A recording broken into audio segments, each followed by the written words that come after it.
जरा सोचिए, लाखों रुपए खर्च किए, घर की छत पर वो चमचमाते सोलर पैनल लगवाए, ये सोचकर कि चलो अब बिजली के बिल से तो छुटकारा मिलेगा, पर्यावरण की भी थोड़ी मदद होगी। बिल्कुल। लेकिन कहानी में एक ट्विस्ट है। जैसे ही मेन लाइन से बिजली जाती है, पूरा का पूरा घर अंधेरे में। हाँ, ये बहुत आम समस्या है। मतलब सोचकर ही अजीब लगता है ना। छत पर आपका अपना पावर प्लांट लगा है और नीचे घर में मोमबत्ती जल रही है। सारा पैसा एक तरह से बर्बाद। आज हम इसी अजीब और निराशाजनक समस्या का हल निकालने वाले हैं। मौजूदा ऑन ग्रिड सोलर सिस्टम को कम से कम खर्चे में एक हाइब्रिड सिस्टम में बदला जा सकता है। मतलब बिजली जाने पर भी घर रोशन रहेगा। बिल्कुल। और आज हम इसी की पूरी चीरफाड़ करने वाले हैं। हम सिर्फ ये नहीं देखेंगे कि क्या करना है, बल्कि ये भी समझेंगे कि क्यों करना है। पहले हम समझेंगे कि ये ऑन ग्रिड सिस्टम आखिर काम कैसे करता है और इसमें ये अजीब सी खामी क्यों है। फिर हम उस जुगाड़ या सोल्यूशन की बात करेंगे जो वीडियो में बताया गया है। क्या क्या सामान लगेगा, जेब पर कितना बोझ पड़ेगा, और सबसे जरूरी, इस पूरे काम में कौन सी ऐसी खतरनाक गलतियां हैं जिनसे बचना ही बचना है। ठीक है, तो शुरू से शुरू करते हैं। ये ऑन ग्रिड सिस्टम आखिर है क्या भला, और ये ग्रिड जाते ही काम करना क्यों बंद कर देता है? देखिए, सिस्टम बहुत सीधा सा है। सोलर पैनल छत पर हैं, वो सूरज की रोशनी से डीसी मतलब डायरेक्ट करंट बनाते हैं। ओके। घर में एक ऑन ग्रिड इन्वर्टर लगा होता है जो इस डीसी को एसी यानी ऑल्टरनेटिंग करंट में बदलता है। और यही एसी हमारे पंखे, फ्रिज, टीवी सब चलाता है। बिल्कुल। और जो एक्स्ट्रा बिजली बनती है उसका क्या होता है? वो वापस ग्रिड में चली जाती है नेट मीटर के जरिए। एकदम सही। यही तो ऑन ग्रिड सिस्टम का सबसे बड़ा फायदा है। जो भी बिजली घर में इस्तेमाल नहीं हो रही, वो वापस बिजली कंपनी के ग्रिड में चली जाती है और महीने के आखिर में आपका बिल इसी लेन देन के हिसाब से बनता है। मतलब आप बिजली बना भी रहे हैं और एक तरह से बेच भी रहे हैं। हाँ। सुनने में तो सब बहुत अच्छा लगता है। फिर वो अंधेरे वाली समस्या कहाँ से आई? मतलब ग्रिड बंद तो आपका सिस्टम भी बंद, ये तो क्या कहते हैं, डिजाइन में कोई गड़बड़ लगती है। पहली नजर में ये एक बहुत बड़ी खामी लगती है, लेकिन असल में ये एक ऐसा जरूरी सेफ्टी फीचर है जिसके बिना पूरा ग्रिड खतरे में पड़ सकता है। Safety feature? हाँ, इसे एंटी आइलैंडिंग प्रोटेक्शन कहते हैं। और ये समझना जरूरी है कि ये आपके नहीं बल्कि बिजली विभाग के कर्मचारियों की सुरक्षा के लिए बनाया गया है। अच्छा, वो कैसे? सोचिए, किसी इलाके में फॉल्ट की वजह से ग्रिड ने पावर सप्लाई बंद कर दी है। अब एक बिजली कर्मचारी उस खंबे पर चढ़कर तार ठीक कर रहा है। उसे पता है कि लाइन बंद है, उसमें करंट नहीं है। सही बात है। लेकिन अगर आपका सोलर सिस्टम उस बंद लाइन में लगातार बिजली भेजता रहे तो क्या होगा? उसे करंट लग सकता है, जोर का झटका लग सकता है और ये जानलेवा भी हो सकता है। इसी हादसे को रोकने के लिए जैसे ही इन्वर्टर को पता चलता है कि ग्रिड से पावर नहीं आ रहे, वो भी तुरंत बिजली बनाना बंद कर देता है। वाह, मतलब जो फीचर किसी की जान बचाने के लिए है, वही हमारे घर में अंधेरा कर देता है। अब समझ आया। तो फिर इसका हल क्या है? वीडियो में जो तरीका बताया गया है वो इसी समस्या का एक किफायती तोड़ है। हाँ। वो कहते हैं कि आपको अपना महंगा ऑन ग्रिड इन्वर्टर या पैनल बदलने की कोई जरूरत नहीं। अच्छा। बस कुछ नई चीजें जोड़कर आप इसे हाइब्रिड बना सकते हैं। क्या क्या जोड़ना पड़ेगा? मुख्य रूप से 4 चीजें। पहली और सबसे जरूरी, एक non BIS of grid inverter. एक मिनट, नॉन BIS, ये सुन के थोड़ा अजीब लग रहा है। BIS सर्टिफिकेशन तो क्वालिटी और सेफ्टी के लिए होता है, तो फिर नॉन BIS क्यों? क्या ये सुरक्षित है और ये इतना सस्ता क्यों है? जैसा सोर्स में बताया गया है, लगभग 1/3 कीमत पर। बहुत अच्छा सवाल है और यहीं पर इस पूरे सेटअप का मतलब राज छिपा है।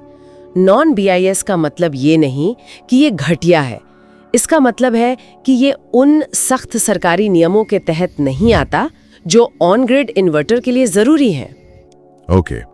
सस्ता होने का एक कारण ये भी है, लेकिन इसकी सबसे बड़ी खासियत, जैसा सोर्स में बताया गया है, वो है इसकी हाई PVOC यानी पैनल वोल्टेज को संभालने की क्षमता। ये 400 से 500 वोल्ट तक आराम से संभाल लेता है। इसका आम आदमी के लिए क्या मतलब हुआ? मतलब आसान भाषा में?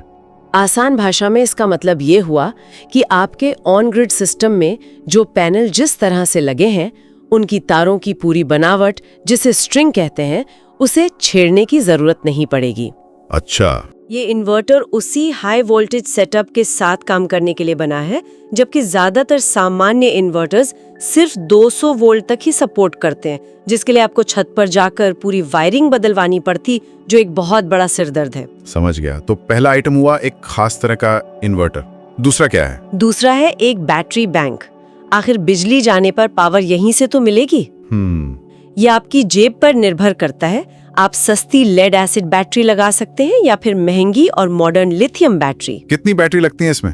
24 वोल्ट के लिए 2 बैटरी लगेंगी और 48 वोल्ट के सिस्टम के लिए 4। यहीं पर एक और सवाल है। लेड एसिड बैटरी सस्ती तो है, लेकिन मैंने सुना है कि उनकी लाइफ ज्यादा नहीं होती और मेंटेनेंस बहुत होता है, बार बार पानी डालना पड़ता है। सही सुना है। क्या सोर्सेज पे कुछ कहता है, मतलब लंबी अवधि के फायदे नुकसान पर? सोर्स में सीधे तौर पर तो नहीं, लेकिन ये एक बहुत जरूरी पॉइंट है। लेड एसिड बैटरी में आपको हर कुछ महीने में डिस्टिल्ड वाटर टॉप अप करना पड़ता है और उनकी लाइफ साइकिल भी कम होती है, करीब 3-4 साल। और लिथियम बैटरी महंगी जरूर है, लेकिन वो फिट एंड फॉरगेट जैसी है। कोई मेंटेनेंस नहीं और लाइफ भी 8-10 साल या उससे ज्यादा हो सकती है। तो शुरुआती बचत लेड एसिड में है, लेकिन लंबी अवधि में आराम और भरोसा लिथियम में है। ठीक है, तो एक खास इन्वर्टर और बैटरी हो गई, लेकिन ये सब जुड़ेगा कैसे?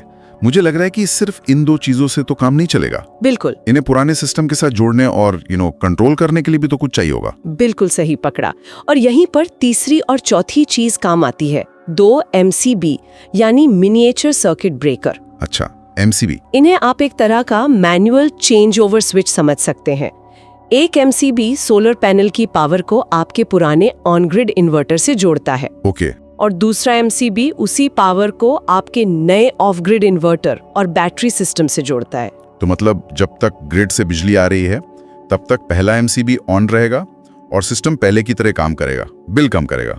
हाँ। और जैसे ही बिजली गई, हमें जाकर पहले को बंद करना है और दूसरे को ऑन कर देना है। सही? एकदम सही। लेकिन यहीं पर वीडियो में एक बहुत बड़ी, मतलब लाल स्याही में लिखी जाने वाली चेतावनी दी गई है। एक मिनट, ये सुनने में थोड़ा जोखिम भरा लग रहा है।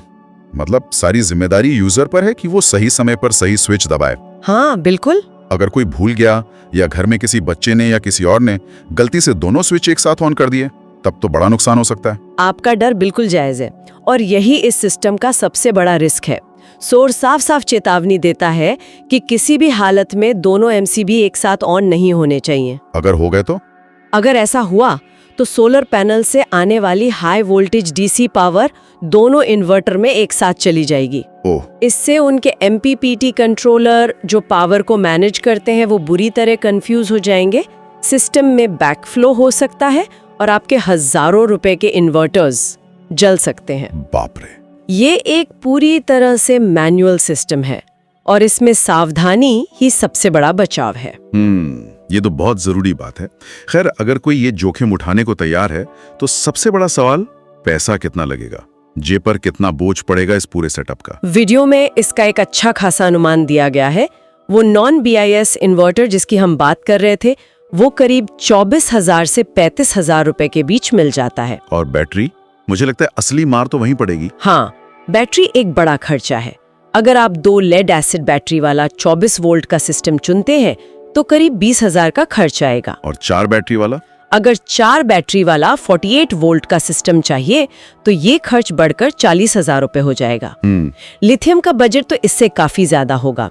और फिर MCB, तारें और इंस्टॉलेशन पर करीब 2,000 से 5,000 रुपए और मान लीजिए। तो अगर हम सब कुछ जोड़े तो न्यूनतम कितना खर्च मानकर चले? सोर्स के हिसाब से 2 बैटरी वाले बेसिक सिस्टम के लिए आपको लगभग मान लीजिए 48,000 से 50,000 तक खर्च करने पड़ सकते हैं। और 4 बैटरी वाले के लिए? और अगर आप ज्यादा बैकअप वाला 4 बैटरी का सिस्टम लगाते हैं तो ये आंकड़ा 80,000 के आसपास पहुंच जाएगा। मतलब 50,000 से 80,000 रुपए में एक ऑन ग्रिड सिस्टम को पावर कट की समस्या से निजात मिल सकती है। हाँ। यह एक नए हाइब्रिड सिस्टम की कीमत से तो काफी कम है।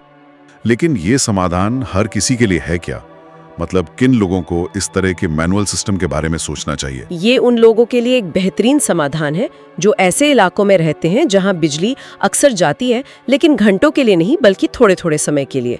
मतलब जिनके यहाँ कट ज्यादा लगते हैं। हाँ, जिनका मकसद सिर्फ इतना है कि बिजली जाने पर घर के जरूरी उपकरण, पंखे, लाइट, टीवी, फ्रिज कुछ घंटों के लिए चलते रहें। और किन के लिए नहीं है ये? अगर कोई ऐसा है जिसे टेक्नोलॉजी से डर लगता है या जो स्विच बदलने का झंझट नहीं चाहता, या जिसके घर में ये डर है कि कोई गलती से गलत स्विच ऑन कर देगा। बिल्कुल, तो उन्हें इससे दूर रहना चाहिए। उनके लिए एक पूरी तरह से ऑटोमेटिक सिस्टम ही बेहतर है, भले ही वो थोड़ा महंगा क्यों न हो। सही बात है। और शायद इसी झंझट से बचने के लिए वीडियो में आखिर में एक बोनस टिप भी दी गई है। हाँ, इस मैनुअल काम को ऑटोमेटिक बनाने के लिए। हाँ, सोर्स बताता है कि अगर आप हर बार MCB को हाथ से बदलना नहीं चाहते तो इस प्रक्रिया को ऑटोमेट किया जा सकता है।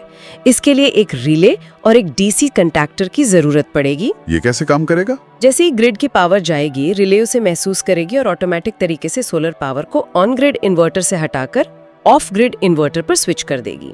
लेकिन यहाँ भी सोर्स ने DC कॉन्टैक्टर पर बहुत जोर दिया है। AC कॉन्टैक्टर क्यों नहीं? वो तो शायद ज्यादा आसानी से और सस्ते मिल जाते होंगे। इसमें इतना क्या खास है? यहाँ विज्ञान का एक बहुत ही दिलचस्प और जरूरी पहलू सामने आता है। बताइए। देखिए, AC करंट एक वेव की तरह चलता है जो भारत में 1 सेकंड में 100 बार शून्य को छूता है। जब कॉन्टैक्टर के पॉइंट अलग होते हैं तो उनके बीच एक चिंगारी पैदा होती है जिसे आर्क कहते हैं। स्पार्क जैसा। हाँ, AC के मामले में जैसे ही करंट की वेव शून्य पर पहुंचती है, ये आर्क अपने आप बुझ जाती है। लेकिन DC करंट के साथ ऐसा नहीं होता होगा? क्यों? क्योंकि वो तो एक सीधी लाइन में चलता है। बिल्कुल, DC करंट स्थिर होता है, वो कभी शून्य नहीं होता। इसीलिए जब DC सर्किट में कॉन्टैक्टर के पॉइंट अलग होते हैं तो उनके बीच बनी आर्क आसानी से नहीं बुझती। तो वो एक आग के लपट की तरह लगातार जलती रह सकती है। अरे, इससे 2 बड़े खतरे हैं। पहला, ज्यादा गर्मी से कॉन्टैक्टर के पॉइंट पिघलकर आपस में चिपक सकते हैं, जिसे वेल्डिंग कहते हैं। ओके। और दूसरा, ये लगातार जलती आर्क भयंकर आग लगा सकती है। मैंने खुद ऐसे केस देखे हैं जहां गलत कॉन्टैक्टर की वजह से पूरा कंट्रोल पैनल पिघल गया। बाप रे। ये कोई छोटी मोटी लापरवाही नहीं, ये एक बहुत बड़ा खतरा है। इसीलिए सोर्स चीख चीख कर कहता है कि सोलर पैनल से आने वाली हाई वोल्टेज DC पावर के लिए हमेशा DC रेटेड उपकरण ही इस्तेमाल करें। तो आज की हमारी इस गहरी पड़ताल का सार ये है कि अगर आपकी छत पर लगे सोलर पैनल बिजली जाने पर आपका साथ छोड़ देते हैं तो उम्मीद अभी बाकी है।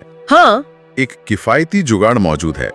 एक खास तरह का नॉन BIS इन्वर्टर, एक बैटरी बैंक और कुछ मैनुअल स्विच की मदद से लगभग 50,000 से 80,000 रुपए के खर्च में इस सिस्टम को हाइब्रिड बनाया जा सकता है। बिल्कुल। और अगर आप हाथ से स्विच बदलने के झंझट से बचना चाहते हैं तो इसे ऑटोमेटिक भी किया जा सकता है। हाँ, लेकिन सुरक्षा सबसे पहले। खासतौर पर DC करंट से जुड़े उपकरणों के मामले में कोई समझौता नहीं करना चाहिए, क्योंकि एक छोटी सी गलती एक बड़े हादसे का कारण बन सकती है। और अंत में एक सवाल छोड़ जाते हैं सोचने के लिए। ये पूरा समाधान, जैसा कि सोर्स में बताया गया है, एक मैनुअल स्विच और इंसानी सावधानी पर टिका है। ये एक तकनीकी समस्या का सस्ता हल जरूर है, लेकिन ये मानवीय व्यवहार पर एक बड़ा दाव भी है। सही बात है। क्या बिजली जाने की हड़बड़ी या तनाव में हम हमेशा याद रखेंगे कि कौन सा स्विच बंद करना है और कौन सा चालू? क्या ये जोखिम उस शुरुआती बचत से बड़ा नहीं है? ये सोचने वाली बात है।